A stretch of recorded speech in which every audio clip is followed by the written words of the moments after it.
genius and clever Baschet, AI's guiding light, leading Mirakl's journey with data-driven might.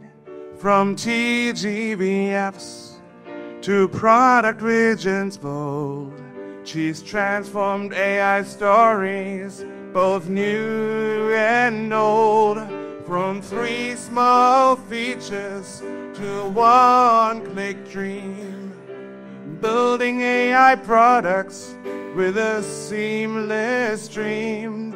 With vision and skill, she sets the course, driving data's future with unstoppable force.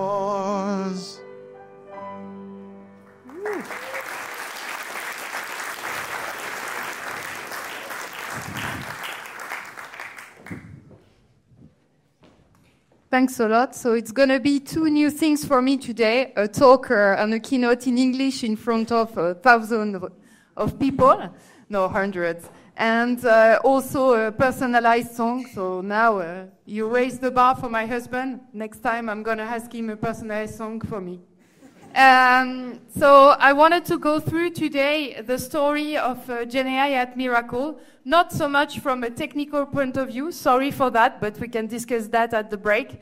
But where do we choose to start with GenAI at the heart of our product, and what was the path also for the team, for the organization, and the challenges we faced in that regard.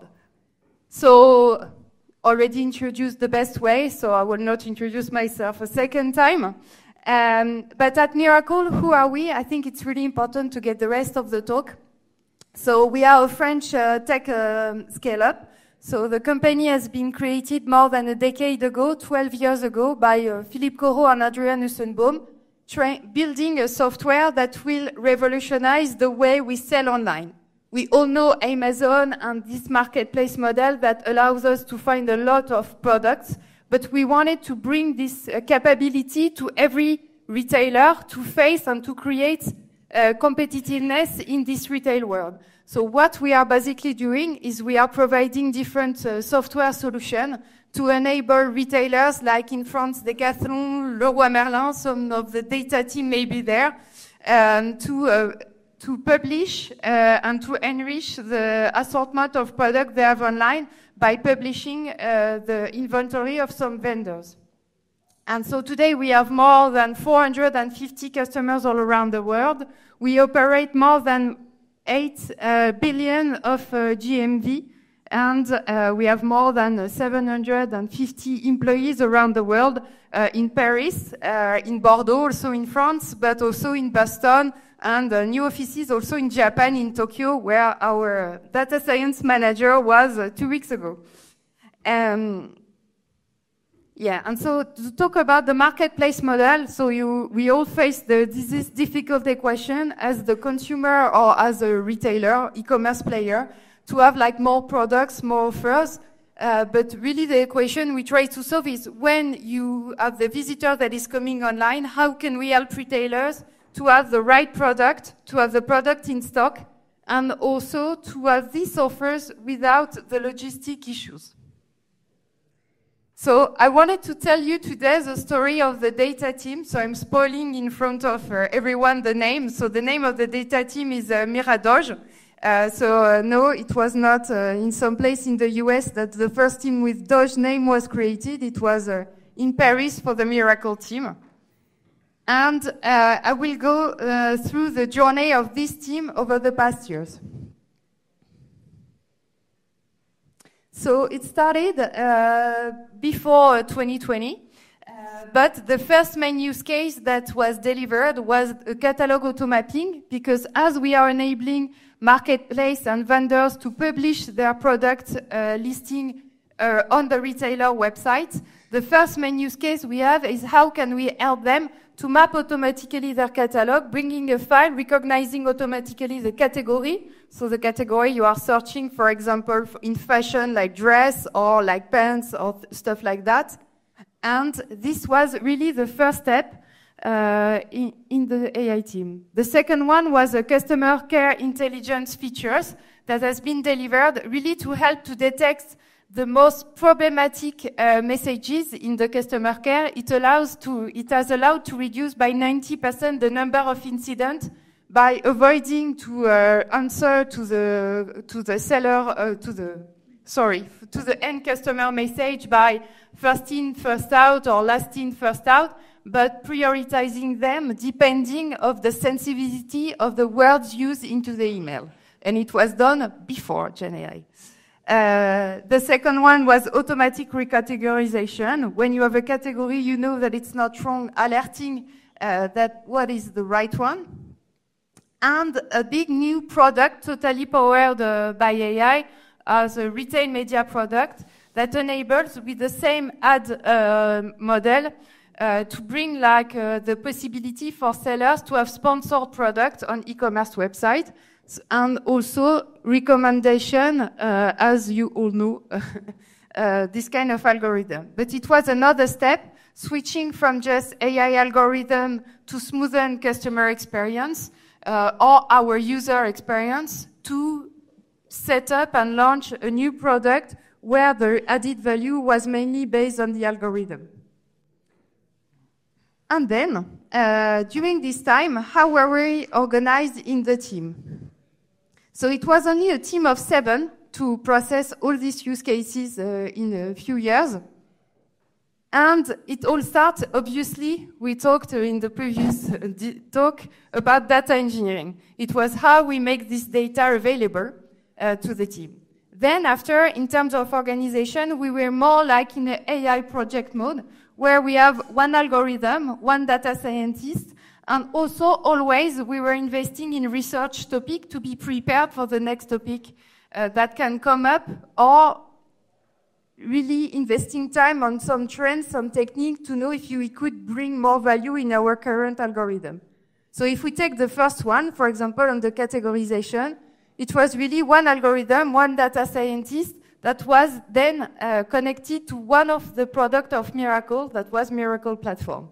Then another algorithm, the one on the customer service, and after a new product where we have multiple algorithms connected to the product. And we were really happy of that, and it created value for the customer. But that, the meantime, something else happened. We had some waste also in the value creation with this project-based approach. We have some algorithms that were production ready, that never went into production, that were even processed every hours or every day with result, but no integration in the final product. So the reality you don't see with the subtitles is no value for the customer. So a lot of time invested and no value for the customer. The other one was, we have this algorithm, but it takes a lot of time to go into production between the moment it's finished and the moment we are able to integrate it in the product. It could be days, it could be weeks, it could be even months. And so this is also a problem in terms of value creation. And after that, we all know that in November 2022, so now almost 2 years, ChatGPT arrived, and the potential of GenAI was unveiled to everyone, but one person that was really important, that was Philippe Corot, our co-founder. And that was challenging a lot all the company, but especially the data team that comes just close to his office at the 4th floor. What can we do with GenAI? Because I was able to take the file of a seller, put it into ChatGPT, and it could almost do the same stuff as you were doing for years. With the two problems, obviously, he was guessing this kind of problem. So how did we do to disrupt really ourselves on our product and data science approach with this GenAI boom? And it's really what I want to go through with you today is our journey. So it all started with this many zero shots prompting of Philippe Corot, of everyone, saying, okay, it can work. We can do stuff that was taking us weeks and months before. What can we do? So I wanted to go through another very scientific curve, like we had one before. It's also very scientific. So it's the value and the AI use cases. So The first thing we reflect on was we already have use case of AI in production. That was the catalog mapping. That was, for example, the sponsored product. And that was really our high-value AI use cases. And we obviously already had data scientists working on that topic. The other kind of use cases was the long tail of AI use cases we could have that are things that anyone was able to do in the company or that even our customers were doing on their own. And so the first moment you have where you are like, how do I use GenAI? The choice we made is to say, okay, for the AI long tail, when it's done by employee in the company, the problem is not how we can put data science, how we can build complex algorithms with expensive costs. The challenge is more how can we enable them and lower the technological bar for them to access to that with low-code tool, with this kind of stuff, as they can process these AI use cases on their own. And the choice we made is to focus on these high-value AI use cases and saying, okay, this is what we have done for years. Let's reinvent this part, because at scale it can cost a lot, but we are really sure of the added value. And the first step was to say, can we bring more value than the previous approach? And I will go through this example with you. So if we take the catalog onboarding, how was it working, into details? So we have different formats of seller catalog. They are not the best in data modeling, Joe. And we can have like API connection, we can have CSV file, whatever. So we have to take that. It's the level of the catalog they have.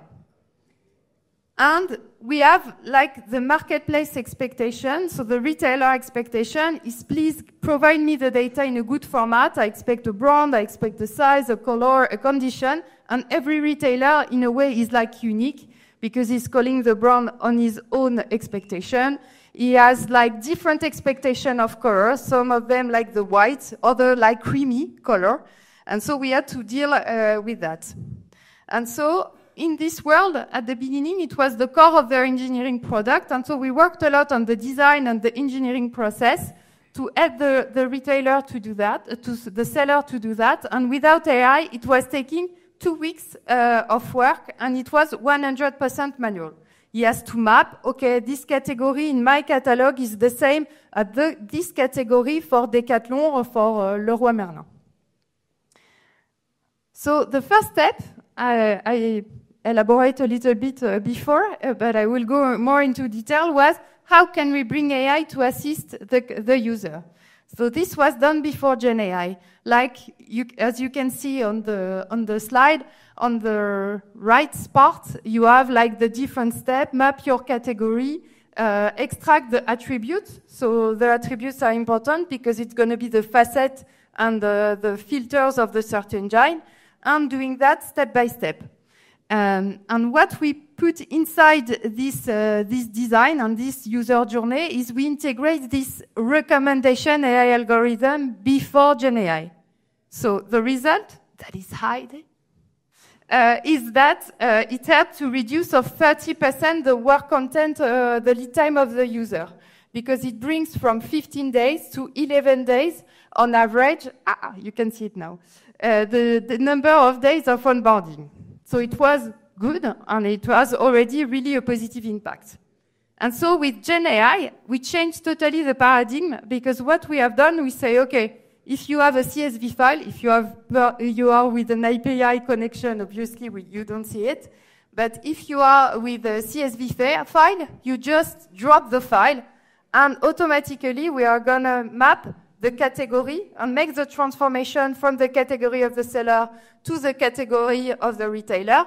But also we are able to extract from the vendors, the seller description, the attributes that was in the text description, to put that directly, avoiding him to spend a lot of time to declare some data that were part of the unstructured data of the product description.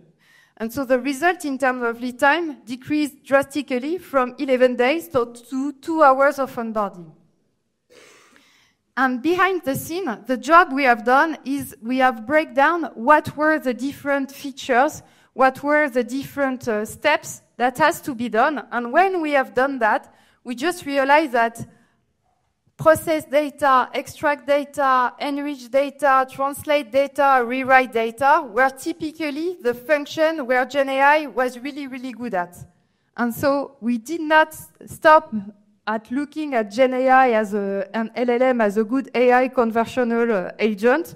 We just go deeper and we looked at every feature, every function, and we say, typically, this technology is very good to process that.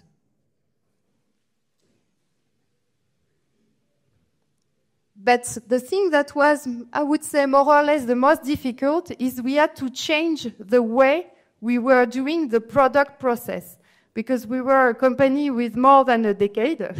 So we had really a good process to build product. And the change we are totally inside now is how do we switch from this AI discovery of our co-founder and of some people also in the company to build really this kind of AI-powered product. And so classically, the input in the product process are, I have feedback from a customer, I have product expertise, I have done some market research, and obviously what we see is sometimes we can have like, oh, with AI or with GenAI, I can do this stuff. What has changed is that as the discovery phase, that was classical, ideation, discovery, user interview, and testing, we choose to add systematically like an AI POC. When it's stuff that are very simple, it can take just hours or days. But in this scenario, it was really our core product. It takes us 3 months to really assess what were the different algorithms, what was the GenAI system and the different GenAI algorithm we had to build. And the most important stuff was what is the accuracy, what is the performance we could have, and is this accuracy better than the one we had from the previous approach? So we arrived at a level where we thought, okay, it's great. We face also sometimes in this phase, what we integrate is also projecting volume cost, not only checking the feasibility. And we arrive at a cost of 500K euro per month. And we were like, okay, with the price of the GPT-4 calls. So we knew immediately that this cost was not good to have a ROI, but we knew also that we were building something and we wanted to be at the edge of what the technology was able to do today. And we were also having a big bet on the fact that both GenAI algorithm price are going to decrease. Last week, when OpenAI opened his office in Paris, they shared, so they have 150 the multiplier of decrease. So I see their schema, but they are decrease of more than 100% their cost over the past year. So it's huge. And they are also adapting with that the price of the API calls.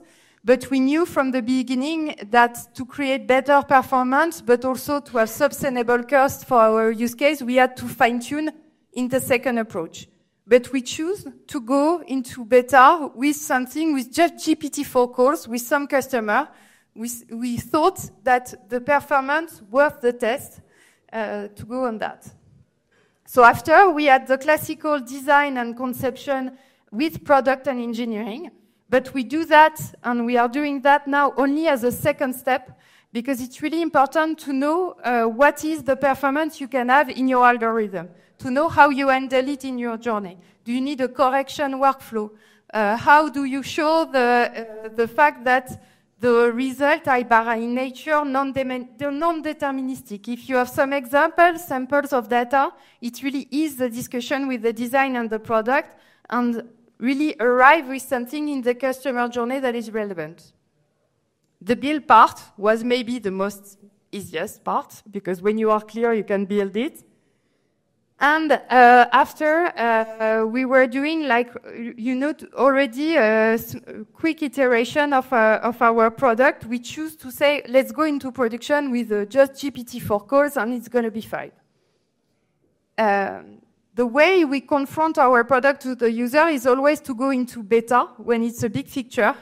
And it was really important for us to confront that very early, to have like feedback of the expectation of the user. Because we were really going into production with a drastically new experience. What was the level of control they expect? What do they want to check? And it was really important for us because we didn't know how a user can react for something that he could have done easily and that gives something with no common sense as a result.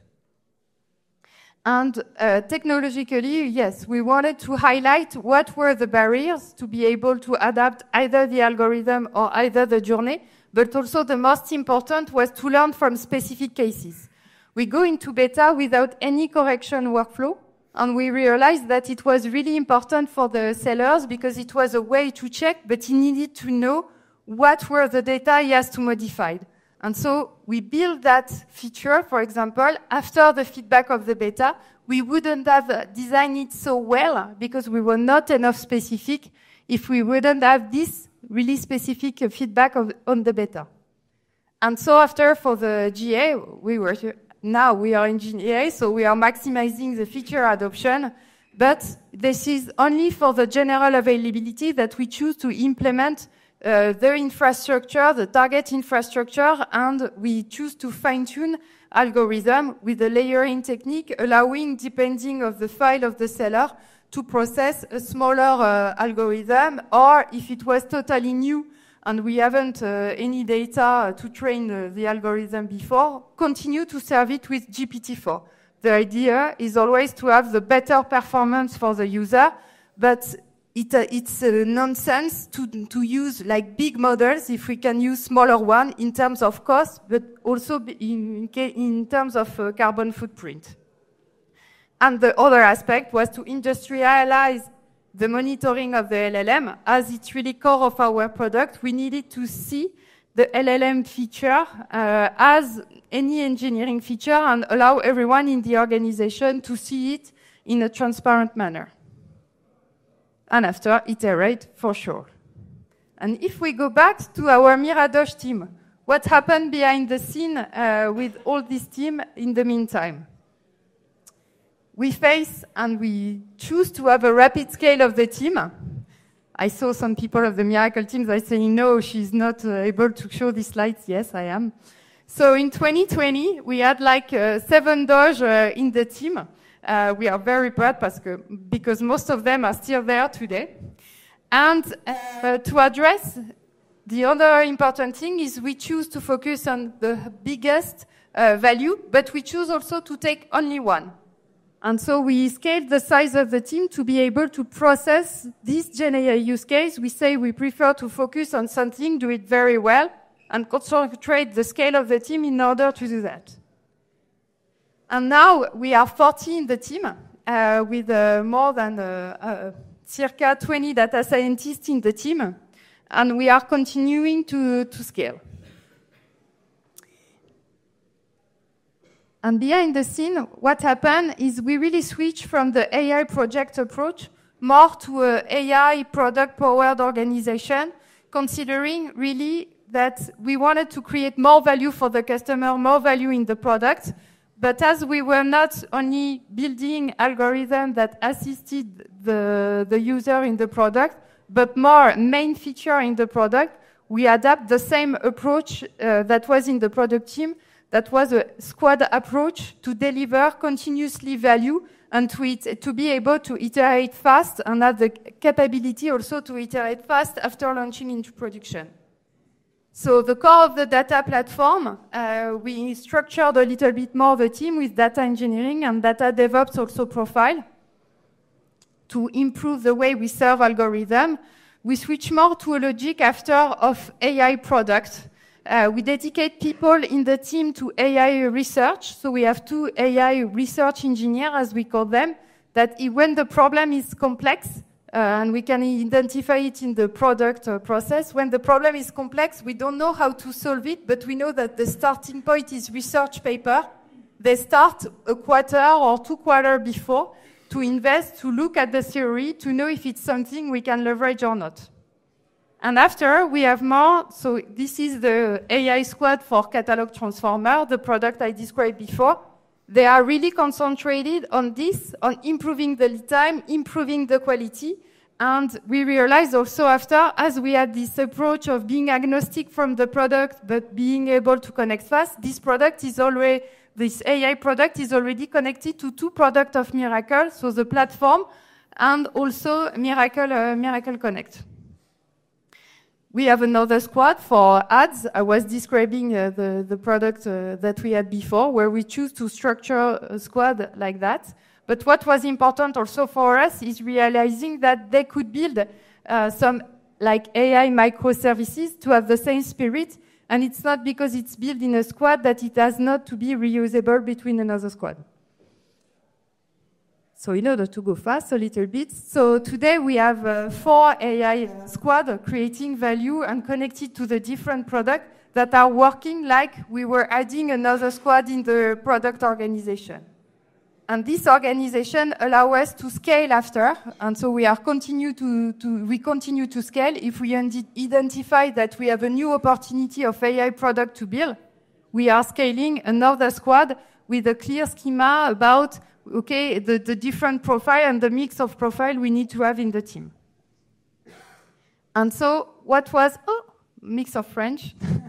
And so what we realized is previously in the company, there was really this 3 trio, the product, the design, and the engineering to create the value in the product. And we were more like disconnected from this flow building algorithm and without any connection in the roadmap and the value we wanted to create. So it creates a lot of effort to be able to integrate the algorithm.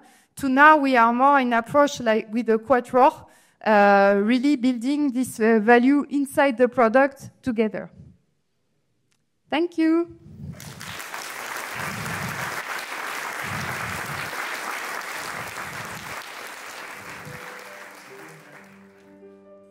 Yes, I'm Claire Baschet, AI's guiding light, leading Mirakl's journey with data.